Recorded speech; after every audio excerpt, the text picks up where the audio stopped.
नमस्कार, मी भाऊ तोरसेकर. तुम्ही बघत आहात प्रतिपक्ष. मित्रांनो, यापूर्वी गेल्या आठवड्यात मी राज ठाकरे यांच्या नाशिक पुणे दौऱ्याच्या संबंधाने एक व्हिडिओ केला होता. किंबहुना दहीहंडी हा विषय त्यांनी उचलला आहे. ज्या प्रकारे त्या प्रकारे राज ठाकरे हे राजकारणात सक्रिय होत चालले आहेत असं मी सूचित केलं होतं. अर्थात त्या निमित्ताने मग नाशिकला चंद्रकांतदादा पाटील आणि राज ठाकरे एकाच वेळेला होते आणि त्यांची तिथे भेटही झाली. ते रस्त्यावर कुठेतरी गाड्या उभ्या आहेत, तिथे एकांतात काही 10-12 मिनटं बोलतानाचं चित्रण देखील चॅनेलवर झळकलं. पण म्हणजे मनसे आणि भाजप एकत्र येणार का या दृष्टीने बराच उहापोह चॅनेलवाल्यांनी किंवा वर्तमानपत्रांनी केला, माध्यमातून झाला. पण त्याविषयी काही निश्चित बातमी आलेली नाही. अर्थात दोन्ही बाजूनही उडवाउडवीची उत्तरं दिली गेलीत आणि त्यातून एक असा निष्कर्ष काढता येतो की नॉर्मली जेव्हा दोन्ही बाजू स्पष्टपणे काही बोलायला तयार नसतात तेव्हा काहीतरी खिचडी शिजत असते ही शक्यता आहे. म्हणजे चंद्रकांतदादा पाटील यांनी नेहमीप्रमाणेच परप्रांतीयाविषयी मनसेची भूमिका काय आहे, राज ठाकरे यांची भूमिका काय आहे ती स्पष्ट होत नाही तोपर्यंत भाजप आणि मनसे एकत्र येतील किंवा नाही याविषयी काही बोलता येणार नाही असंही सांगून टाकलं. आता इतकंच असेल तर मग राज ठाकरे आणि चंद्रकांतदादा यांनी वेगळं तिथे लोकांना ऐकू येणार नाही, चित्रण होईल पण ऐकू येणार नाही अशा पद्धतीत नेमकं काय संवाद साधला याचं कुतूहल वाटतं. अर्थात अशी जर चर्चा एका बंदिस्त खोलीत केली असती की 4 चौघांमध्ये समोर केली असती तरी बिघडलं नसतं. कारण दोन्ही पक्षांच्या ज्या वेगवेगळ्या भिन्न भूमिका आहेत या जगजाहीर आहे आणि त्यावरून वाद होण्याचं काहीही कारण नाही. पण एक गोष्ट आपल्याला लक्षात घेतली पाहिजे की या दोघांनी ज्या प्रकारे हा संवाद साधलेला एक चित्रण आभास आपल्यासमोर उभा केला की हे दोघे जवळ येत आहेत, याची चर्चा व्हावी या हेतूनेच दोघेही कॅमेऱ्याच्या टप्प्यात पण माईकच्या टप्प्यात नव्हते, कॅमेऱ्याच्या टप्प्यात होते. त्यामुळे यावरून माध्यमांमध्ये चर्चा व्हावी, राजकीय वर्तुळामध्ये याविषयी गोंधळ माजावा किंवा उलटसुलट काहीतरी बोललं जावं हा त्या दोघांचाही हेतू असणार, हे लपून राहत नाही. दोघांचाही हेतू तो असणार. म्हणून राज ठाकरे यांनी काय स्पष्टपणे त्यावर बोलायचं नाकारलं आणि भाजपतर्फे चंद्रकांतदादा पाटील यांनी नेहमीप्रमाणे परप्रांतीयांची मनसेची भूमिका हा विषय बोलून दाखवला. मुद्दा असा आहे मित्रांनो की काहीशी तशीच भाषा पण अतिशय सावध आणि मुत्सद्दी भाषा विरोधी पक्षनेते माजी मुख्यमंत्री देवेंद्र फडणवीस यांनी वापरली. देवेंद्र फडणवीस म्हणाले की हिंदुत्वाची आमची भूमिका आहे आणि राज ठाकरे यांनी सुद्धा हिंदुत्वाची भूमिका स्वीकारलेली पत्करलेली आहे. पुढे काय होईल हे आत्ता सांगता येत नाही वगैरे असं गोलमाल उत्तर देऊन देवेंद्र फडणवीस यांनी प्रश्नाचं उत्तर टाळलेलं आहे. आणि यातून एक निष्कर्ष निघू शकतो की या दोघांमध्ये काहीतरी खिचडी शिजते आहे. दोघे एकत्र येतील असं आता कोणी ठामपणे सांगू शकत नाही, पण येणारच नाहीत असंही ठामपणे दोघांनाही सांगता आलेलं नाही. आणि ही बाब फार महत्त्वाची आहे. हे मी एवढ्यासाठी म्हणतोय की साधारणतः लोकसभा निवडणूक 2019ची घेतली तर त्यामध्ये राज ठाकरे यांनी लाव रे तो व्हिडिओ वगैरे म्हणून जो काय धुमाकूळ घातला होता आणि भाजप आणि शिवसेना युतीची देखील धावी दणाणलेली होती, ती पार्श्वभूमी लक्षात घेतली तर त्यानंतरच्या विधानसभा निवडणुकीत राज ठाकरे यांच्या पदरी आलेली निराशा सुद्धा लक्षात घ्यावी लागते. निराशा याचा अर्थ राज ठाकरे यांच्या पक्षाला केवळ एक आमदार फलटणमधला निवडून आणता आला बाकी कुठेच काही आलं नाही, त्याला मी निराशा म्हणत नाही. ती निराशा नाही आहे माझ्या मते. त्या निवडणुकीच्या पूर्वसंध्येला किंवा काही दिवस आधी राज ठाकरे हे दोन्ही काँग्रेस बरोबर जातील अशी एक चर्चा होती. तसं वातावरण तयार झालेलं होतं. आणि अगदी खुद्द पवार साहेब देखील राज ठाकरे यांना महत्त्व देतात हे कॅमेऱ्यात पकडला जावं इतक्या परिस्थितीमध्ये येत होतं, वक्तव्यामधून येत होतं. म्हणजे राज ठाकरे किंवा मनसे हे दोन काँग्रेसच्या आघाडीत जाणार का याची चर्चा चालू होती. तेव्हा त्याचा इन्कार करण्यात आलेला नव्हता, अजिबात इन्कार झाला नव्हता. उलट एक प्रसंग असा आला की पवार साहेबांनी सांगितलं की बाबा निवडणुकीवर, म्हणजे आणखीन एक मुद्दा त्यात सांगितला पाहिजे न विसरता, की लोकसभा निवडणुकीनंतर काँग्रेस आणि इतर पक्षांनी परत एकदा EVMचं प्रकरण उकरून काढलं होतं की EVM पाहिजे तसं भाजपला मतं मिळवून देत असेल तर ती EVM बॅन झाली पाहिजेत. यासाठी राज ठाकरे उठून थेट दिल्लीला गेले होते. निवडणूक आयोगाकडे राज ठाकरे यांनी आपली तक्रार नोंदलेली होती, आपले आक्षेप नोंदवलेले होते. आणि ते राज ठाकरे दिल्लीहून येताना किंवा दिल्लीला असताना सोनिया गांधींची भेट घेऊन आले होते, हे विसरता कामा नये. हे अजिबात विसरून चालणार नाही. कारण सोनिया गांधींची भेट इतक्या सहजासहजी मिळत नसते, अजिबात मिळत नसते. हा जो घटनाप्रसंग आहे हा 2019ची लोकसभा आणि विधानसभा या दोन निवडणुकीच्या दरम्यानचा आहे. म्हणजे साधारण जे 5-6 महिने मध्ये होते त्यातली ही घटना आहे. EVM विरोधासाठी राज ठाकरे दिल्लीला गेले आणि सोनिया गांधींना भेटले. याचा अर्थ सरळ होता की सोनिया गांधीच्या संमतीशिवाय राष्ट्रवादी आणि काँग्रेस यांच्या आघाडीत मनसेला प्रवेश मिळू शकत नाही, हे पवार साहेबांनी राज ठाकरेंकडे स्पष्ट केलेलं असणार. आणि त्यामुळे 10 जनपद म्हणजे सोनिया गांधींच्या निवासस्थानी जाऊन त्यांची भेट घेणं ही प्रक्रिया घडवून आणण्यात आली होती. आणि इतक्या सहजासहजी राज ठाकरेंना सोनिया गांधी वेळ देतील, अपॉइंटमेंट देतील ही शक्यता मला अजिबात वाटत नाही, अजिबात वाटत नाही. याचा अर्थ स्पष्ट होता की पवार साहेबांनीच ही भेट व्हावी यासाठी वेळ सुद्धा ठरवून दिली होती. पण ज्या वेळेला निवडणुका प्रत्यक्षात जवळ आल्या विधानसभेच्या आणि जेव्हा मनसे काँग्रेस आघाडीत जाणार का याविषयी चर्चा सुरू झाली तेव्हा ते अशक्य असल्याचं पवारांनी स्पष्ट सांगितलं नाही. पण राज ठाकरे यांचं एक विधान पकडून पवारांनी या विषयातले हात झटकले होते की जोपर्यंत EVM बंद करून कागदाच्या मतपत्रिका सुरू होत नाहीत तोपर्यंत सगळ्या विरोधी पक्षांनी निवडणुकीवर बहिष्कार टाकावा असं राज ठाकरे यांनी कुठेतरी सांगितलं होतं. आणि त्याच्यावर हेडलाईनी वगैरे झाल्या होत्या. पवार साहेबांनी तेवढाच धागा पकडला आणि सांगितलं की असं कुठल्याही राजकीय पक्षाला करणं शक्य नाही. राज ठाकरे यांची भूमिका EVM असेपर्यंत निवडणुकीवर बहिष्कार अशी होती. आणि तुम्हाला आठवत असेल ती पत्रकार परिषद, त्यामध्ये बाळासाहेब थोरात, छगन भुजबळ अशा सगळ्यांना घेऊन मुंबई मराठी पत्रकार संघात बहुधा राज ठाकरे यांनी एक प्रचंडच्या प्रचंड अशी पत्रकार परिषद घेतली होती. त्यांच्या आजूबाजूला सगळे काँग्रेसचे किंवा इतर नेते बसले होते, भुजबळ सुद्धा होते, हे तुम्हाला आठवत असेल. तर तो धागा पकडून पवार साहेबांनी सांगितलं की मनसेची भूमिका निवडणुकीवर बहिष्कार टाकायची आहे आणि ती भूमिका अन्य कुठलाही विरोधी पक्ष किंवा काँग्रेस आणि राष्ट्रवादीला मान्य नाही.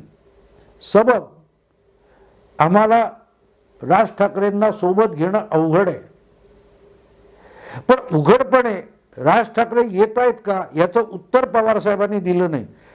मनसेची किंवा राज ठाकरे यांची भूमिका पुढे करून पवार साहेबांनी हा काय म्हणतात तो प्रश्न टाळलेला होता. ही जर प्रक्रिया आपण लक्षात घेतली तर मग चंद्रकांत दादा पाटील आणि राज ठाकरे यांच्या चर्चेला काय महत्त्व आहे आपल्या लक्षात येईल की जेव्हा काहीतरी शिजत असतं तेव्हा ते उघडपणे सांगितलं जात नाही आणि कबूलही केलं जात नाही. आत्ता दोन्हीकडून तसंच चाललंय. आणि देवेंद्र फडणवीस किंवा चंद्रकांतदादा पाटील जे आज महाराष्ट्राच्या भाजपाचे सर्वोच्च नेते मानले जातात, त्या दोघांनी या युतीचा आघाडीचा इन्कार केलेला नाही किंवा स्वीकारही केलेला नाही. आणि या पार्श्वभूमीवर गेल्या आठवड्यापासून राज ठाकरे घराबाहेर पडलेले आहेत. नाशिकचा 2-3 दिवसाचा दौरा केल्यानंतर त्यांनी 2-3 दिवसाचा पुण्याचा दौरा सुरू केला आहे आणि नाशिकच्या पुढचं पाऊल आपल्याला पुण्यामध्ये पडलेलं दिसतं. पुण्यामध्ये काय झालंय लक्षात घ्या. शिवशाहीर बाबासाहेब पुरंदरे यांचं शताब्दी वर्ष, त्यांना 99 वर्ष पूर्ण करून ते 100व्या वर्षात पदार्पण करत असताना राज ठाकरे हे बाबासाहेबांकडे पोहोचले.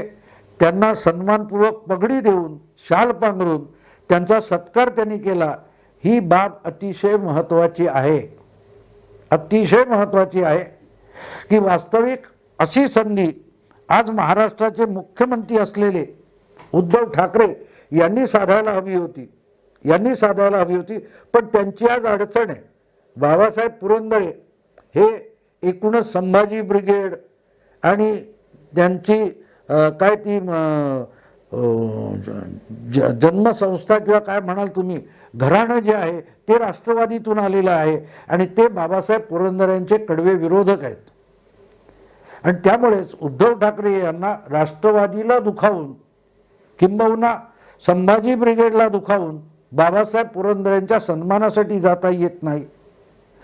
ती जागा नेमकी आणि ती वेळ आणि ती संधी राज ठाकरे यांनी नेमकी साधलेली आहे.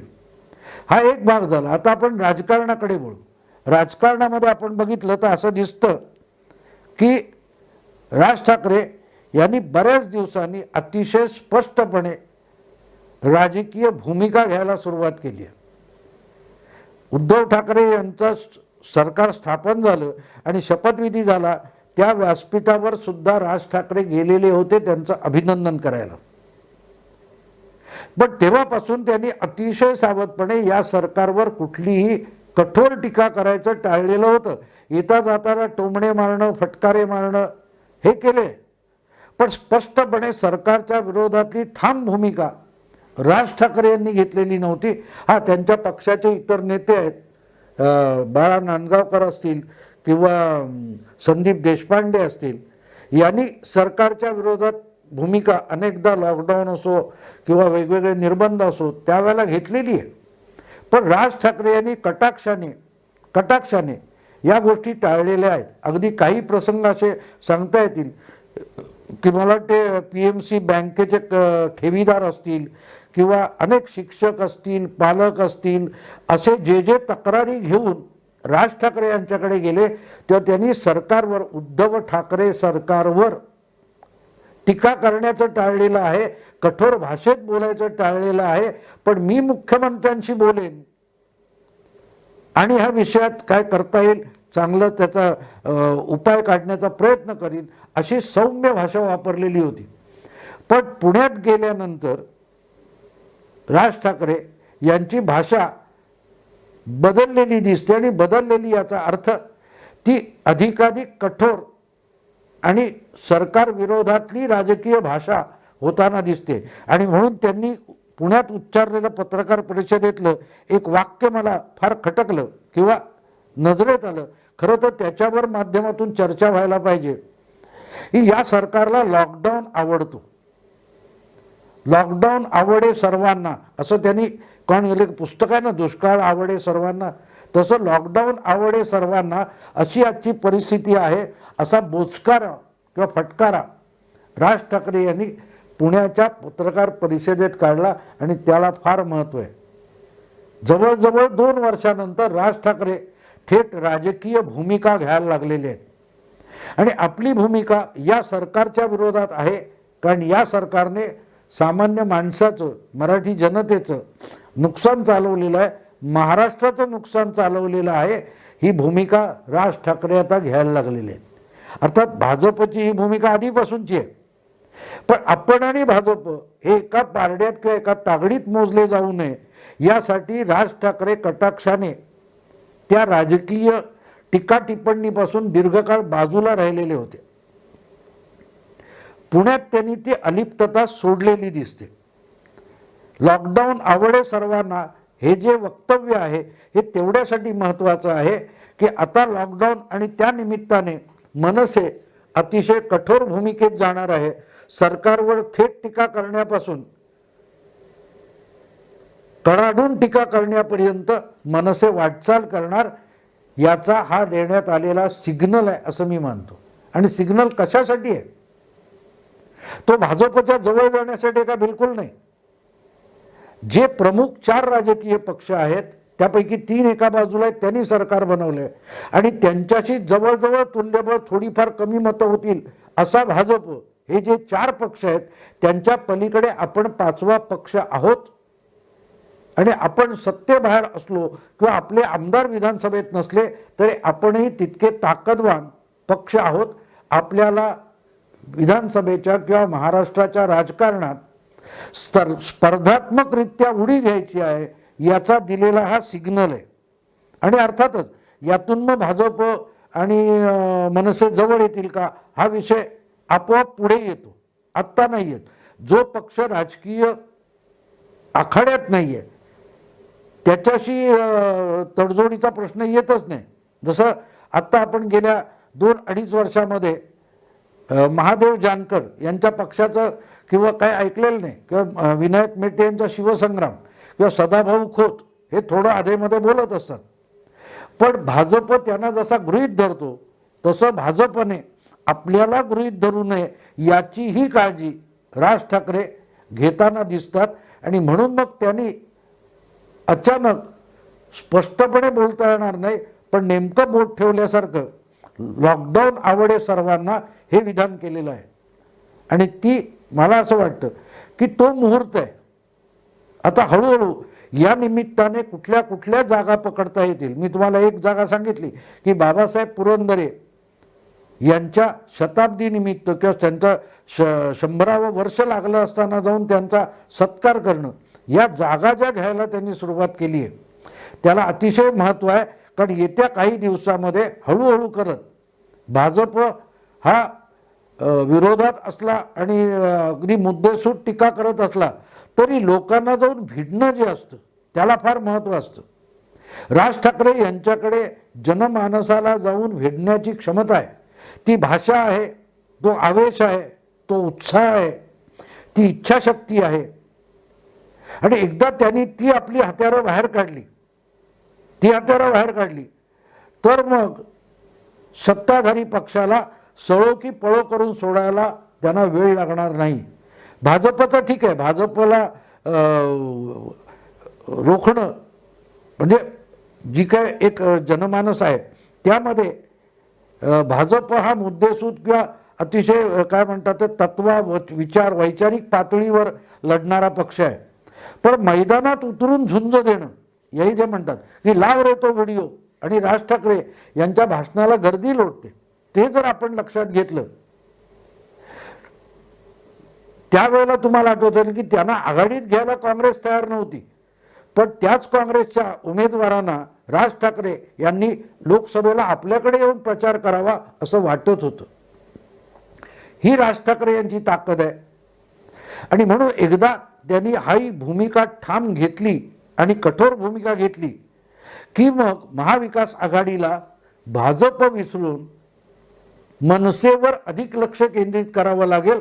आणि जसजसे सत्ताधारी आघाडीचे नेते प्रवक्ते राज ठाकरे आणि मनसे यांच्या विधानाला छेद देणारी किंवा ते प्रत्युत्तर देणारी वक्तव्य करायला लागतील तसतसे राज ठाकरे अधिकाधिक राजकीय आखाड्यात पाय रोवून उभे राहू शकतील.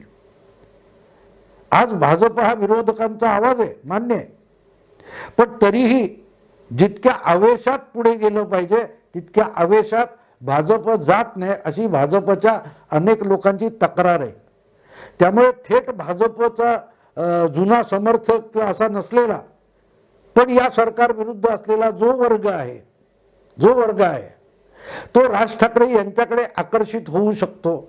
आणि त्या दृष्टीने आता जमवाजमव राज ठाकरे यांनी सुरू केलेली दिसते.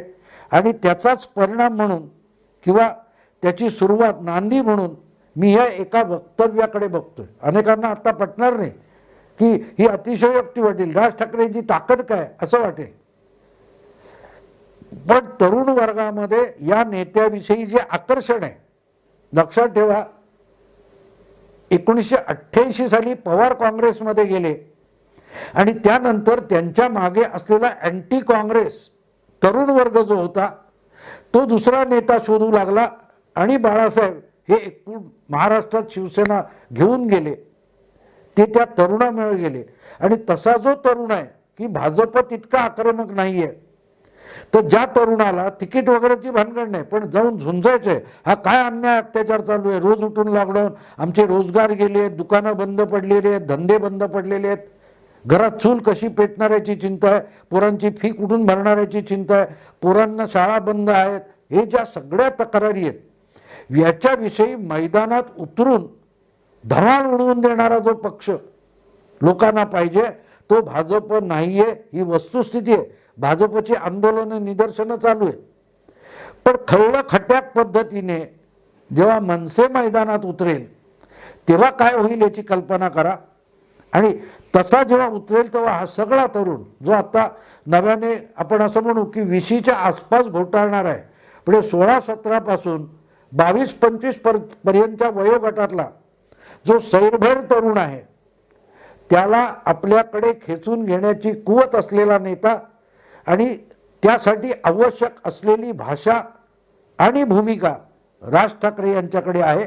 आणि त्यांनी त्याच दृष्टीने मला असं वाटतं की नांदी केलेली आहे, सुरुवात केलेली आहे. लॉकडाऊन आवडे सर्वांना असं राज ठाकरे म्हणतात.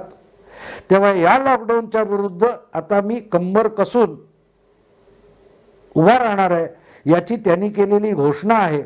आणि यानंतर प्रत्येक संधी मिळेल तेव्हा सत्ताधारी पक्षाच्या तिन्ही पक्षांच्या आघाडीच्या नेत्या प्रवक्त्यांनी राज ठाकरे यांच्यावर प्रतिहल्ले करावेत, याच दृष्टीने राज ठाकरे ठरवून एक एक पाऊल टाकत जातील.